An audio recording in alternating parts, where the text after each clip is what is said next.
Hi everyone. This is a video on working on creating your final learning project.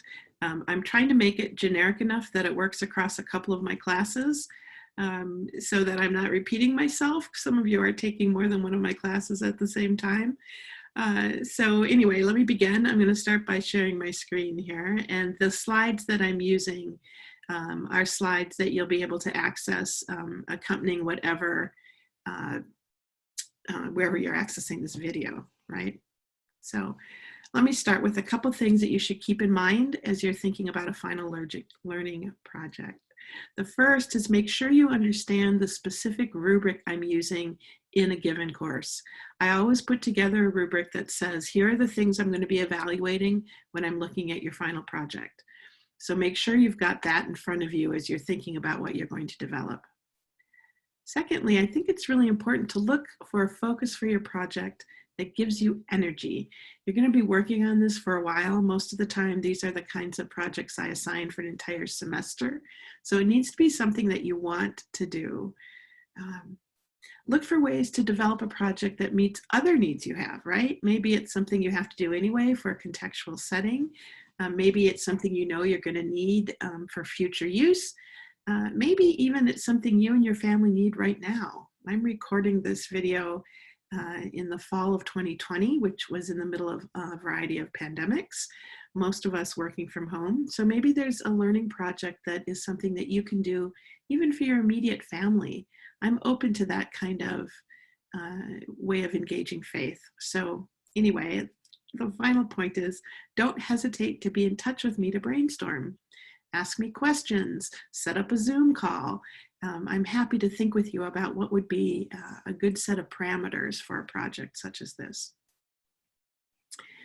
Okay, so when you're designing a learning project, I think there are some conceptual frameworks that are really useful to keep in mind. The ones I'm going to talk about in this video are what it means to understand, how we use a methodology called backward design, what it means to teach for enduring understanding, a framework called universal design for learning, and then a few comments about accessibility issues. So let me start with this rubric. What does it mean to understand? This is a rubric that comes from the work of Grant Wiggins and Jay McTighe. I think that's how you pronounce their name. At any rate, they're at ASCD, and this is a rubric that's in use and has been for, I think, more than a decade now, maybe almost two, across a variety of settings, everywhere from the K-12 world to higher education. And if you look carefully at it, and obviously wherever you're accessing this video, I'm sure I also put this up as a handout, you'll see that understanding is more than simply explaining something, interpreting it, or applying it, which tends to be how many of us have thought about what it means to understand something. These authors, these researchers also suggest that it requires building perspective, developing empathy, and having a degree of self-knowledge. These latter three columns in this rubric are particularly important when we're talking about faith. When we're talking about religious education, spiritual formation, whatever term you want to use, we're talking about processes that are quite intimate, that often involve vulnerability, that are usually implicated in community in some way. And so they really need to draw on these deeper elements of understanding. So when you say, I understand this, part of what you're asking is, can people understand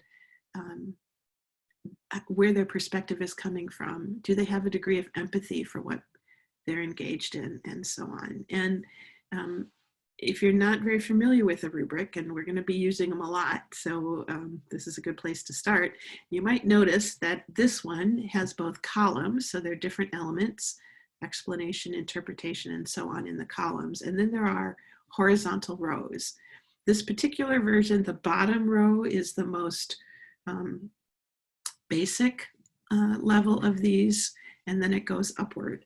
So if you're working on your own learning, or you're working to support somebody else's learning, you might want to first identify where you are in this chart and then think about making one step up, right? In other words, you're not going to jump from being a novice in terms of application to being masterful. That's not going to happen.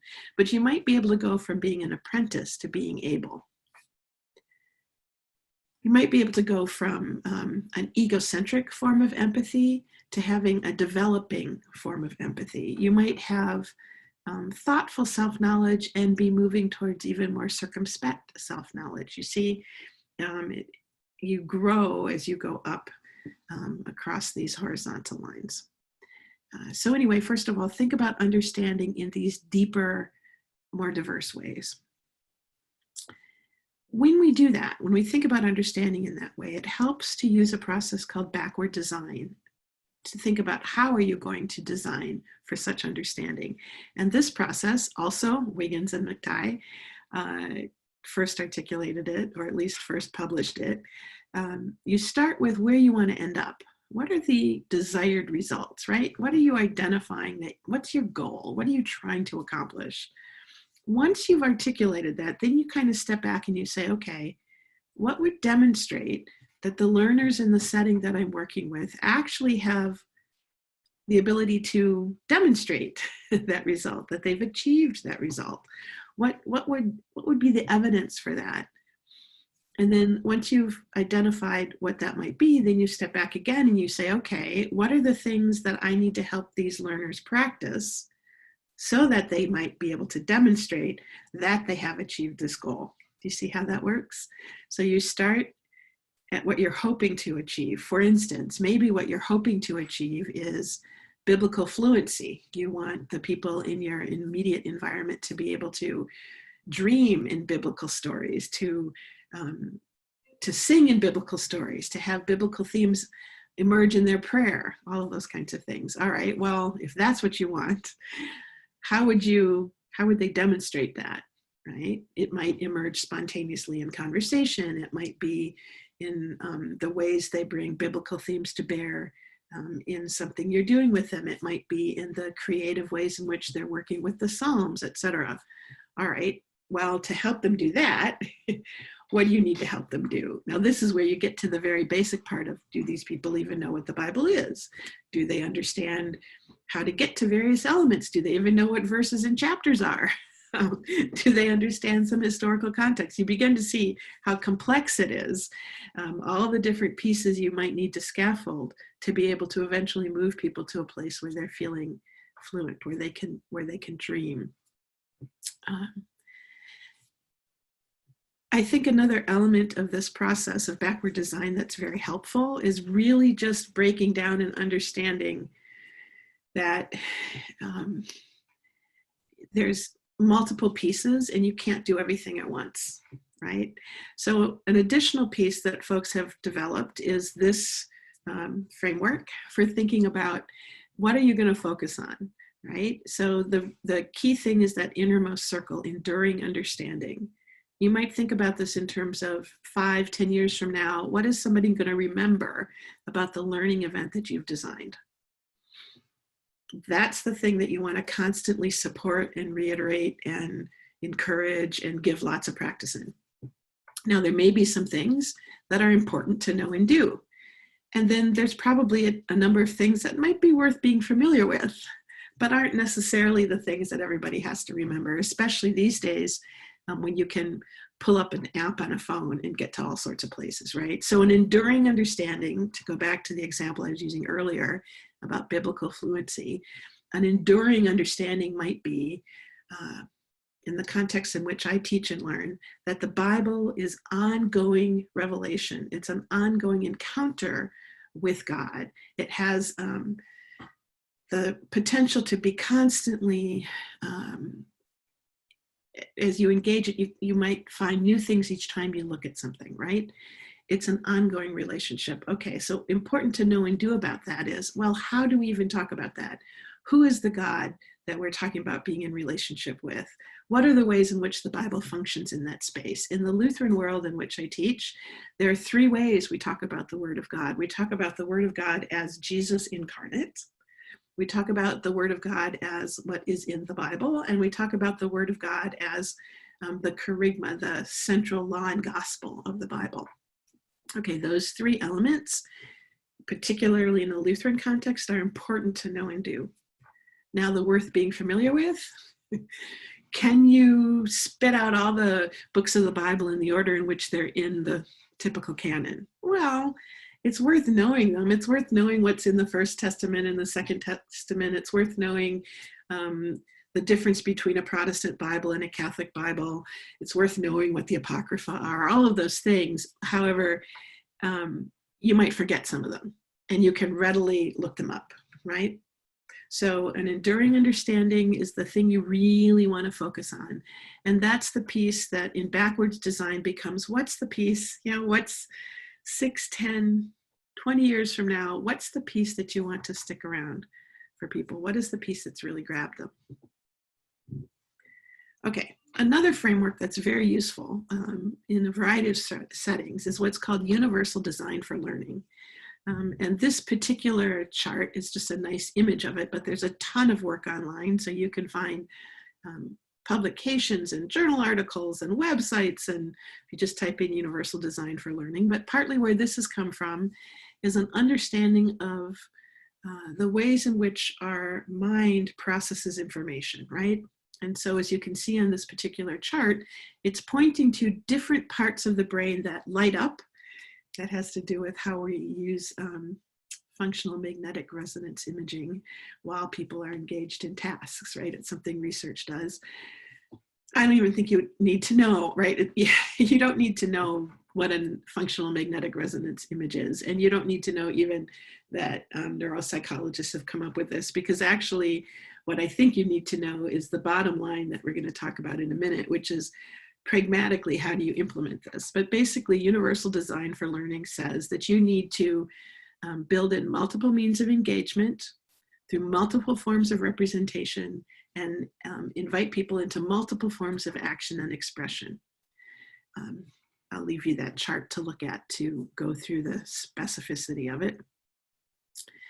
But in particular, it helps us recognize that we all learn in multiple ways.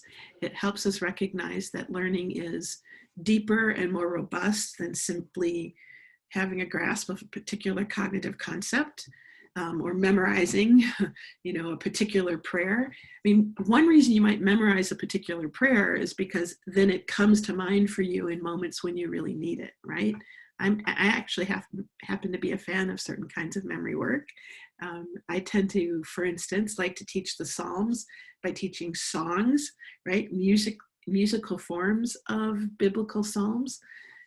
Because what happens then is that you're activating multiple parts of your brain as you're doing that learning. Another piece about universal design for learning that I really think we need to talk about has to do with accessibility. So universal design for learning is a good start, right? But there's a bunch of other pragmatic things you can think about, especially if you're doing stuff in digital spaces, right? So for instance, most YouTube videos, at least the ones that have been out there for a while, and certainly ones that have been produced by institutions, have already closed captions. So people who are hard of hearing, that's an element that's in there already that you don't have to create. Similarly, TED Talks, the official TED Talks, not always the TEDx ones, although those can be wonderful, but the main TED Talks usually have not only transcripts in English, but transcripts in multiple other languages. So if you are using a particular TED Talk, it's one I use in a lot of classes called The Danger of a Single Story, and you're using it in a setting in which English is not the first language of the people gathered, here you've got some transcripts in other languages. So TED Talks. There are also lots of resources online for considering how to build accessibility into web resources. Anything in these slides, by the way, that's underlined is an active link. And this particular one on this slide where it talks about building accessibility leads you to a really authoritative, substantial website on how to do that. There's also a widget that many people are starting to use on their websites, which is kind of a little bit of a hack. It's not perfect, but it's a start, called UserWay. And I put the link to that website there. Now, of course, if you go to that website, don't be alarmed by the expensive pricing schemes. Dig through it for the widget that's free. Okay, so that's a bunch of conceptual frames. But what does this look like? Those are frames from the larger educational literature. What does this look like in religious and/or faith education, community of faith spaces? Well, I like to think in these 3 ways: ignite, curate, and practice. Perhaps you've already heard me say that in a class. We need to ignite curiosity and wonder about a particular focal topic. We need to curate substantial, robust materials around that topic, and we need to support people in practicing it. So think about this for a moment. When you're designing a learning experience, you don't have to be the expert. That's really important to remember. I think sometimes many of us have been schooled in spaces where we thought to be the teacher meant we had to be the expert. Well, we do have to have expertise in designing learning and facilitating learning, but we may not have to be the content expert, right? If we can help a group of people ignite their curiosity about something, and then we can curate good materials that have been produced by people who really know their stuff, and we can shape practices that people use to engage them, that leads to enduring understanding. So keep in mind, ignite, curate, practice. How does that work with the universal design for learning place? Well, you remember we talked about engagement in UDL. Well, ignite is a form of engagement. And on this slide, I've put a bunch of different examples out there that you might find useful. I'm not going to go through them in this video, but you can download the slide and click on the various links to look at some examples. Similarly, when Universal Design for Learning talks about representation, I like to think about curation, right? How are you curating examples? So this slide has a bunch of examples on it. Everything from Luther's Enter the Bible site, which is a great free resource for solid information about various elements of the Bible. The Pluralism Project at Harvard, which is a great resource about different faith communities, religious communities, and so on, right? Okay, and then finally practice. What are some action and expression examples? And again, I've put a bunch of pieces here that you might play with, go take a look at, click on the link, see what the various elements are. These are all examples of ways in which people are practicing some of the skills that I'm trying to shape in my classes. All right, finally, since in many cases a final learning project is going to be something that you're going to implement in a public way, right? Many of my courses require people using new media and do something online. And of course, as I mentioned earlier, I'm doing this in the middle of the pandemic, the COVID-19 pandemic. So we're all doing stuff online. Here are some examples of ways in which people have used specific tools for doing learning things, right? So for instance, Luther Seminary has put out a series of the Liturgy of the Hours, which combines podcasting with blogging software. I commend it to you. It's a great example of what could be a final learning project. I have a student in another institution right now who's working on a learning project that involves preparing podcast pieces for the texts from Advent. She's going to put all of that up to be ready at the beginning of Advent. Another example would be the Episcopal Church USA's Way of Love process, which also has a podcast associated with it, and they use a tool called Megaphone. One of the students in one of my classes pointed us to Sarah Rubel's work at Gustavus Adolphus. She's a professor there. She did a class on race, religion, and history, and she used YouTube with putting handouts in the description of a particular YouTube video. That's another methodology or another framework you could use.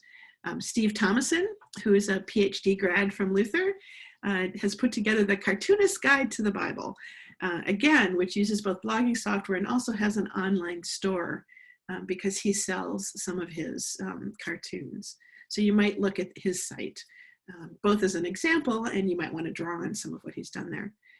Of course, Faith Lead at Luther, that's one of our continuing ed programs, uses a tool called Mighty Networks, which is a tool that is actually, I think, free for use in a little level. So like if you're only having 25 or 50 people using it, which you might only have in a particular congregational setting.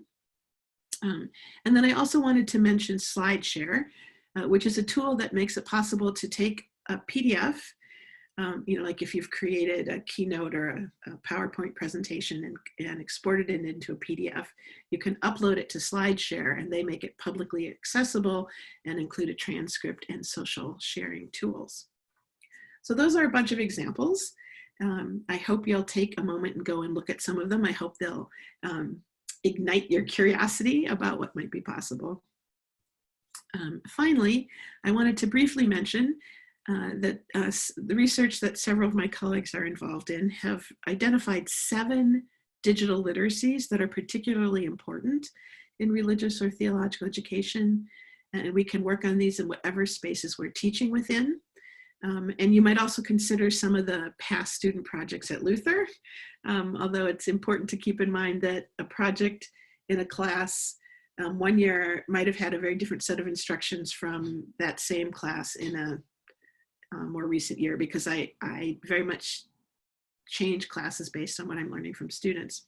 But anyway, here are the 7 digital literacy competencies with a link to where you can find resources for them. These 7 things: navigating hybrid and digital cultures, convening hybrid and digital community, maintaining a posture of experimentation, cultivating a spiritually wise digital habitus, presenting authentically and pastorally online, connecting media theory and theological reflection, and creating and curating faith-based media artifacts. One of the courses I teach, which is called Proactive Ministry in a Media Culture, is built around these 7 pieces. But even if that's not the class you're taking, you can find all sorts of useful resources at the website that talks about that toolkit. And again, there's a link there. So finally, a few final reminders. Try to find ways to be playful as you do this work, right? As I said at the very beginning, working on something that you really care about, that's energizing for you, should make some part of this fun. It shouldn't only be hard work. Also, if you're having trouble with a specific technique or tool, right? Oftentimes I have students that are going to start working with WordPress or live streaming via YouTube. If you get stuck, don't fuss with something for more than half an hour before you seek help. Because the reality is there's a ton of help online before you even talk to anybody else. There are tutorials by the given tools, there are YouTube videos, there's just a plethora of stuff. So, you know, fuss with it for about a half an hour yourself, but then if you get stuck, look for help online. Also, look for help for the people immediately around you. You'd be surprised at who might be able to help you with technical or design support. Some of my favorite stories of some of my classes are people who felt completely at sea in doing, for instance, producing a digital video or, you know, setting up a blog, and discovered the 12-year-old across the hall in their apartment building was a great resource, especially in the middle of a pandemic. Talking to the people you know well. You know, there might be many people who aren't interested in church, but they have technical or design help, and they'll work with you on something, and then they'll kind of get drawn in, right? So be open to how the Spirit might be nudging you to seek help.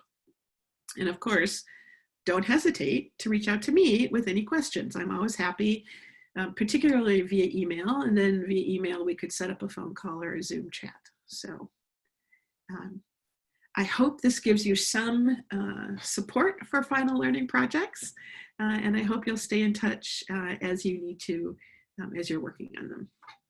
Here are the citations for some of the images that I used, which is really important when you're building digital things. Remember, you need to cite where you take images from or where you take music from.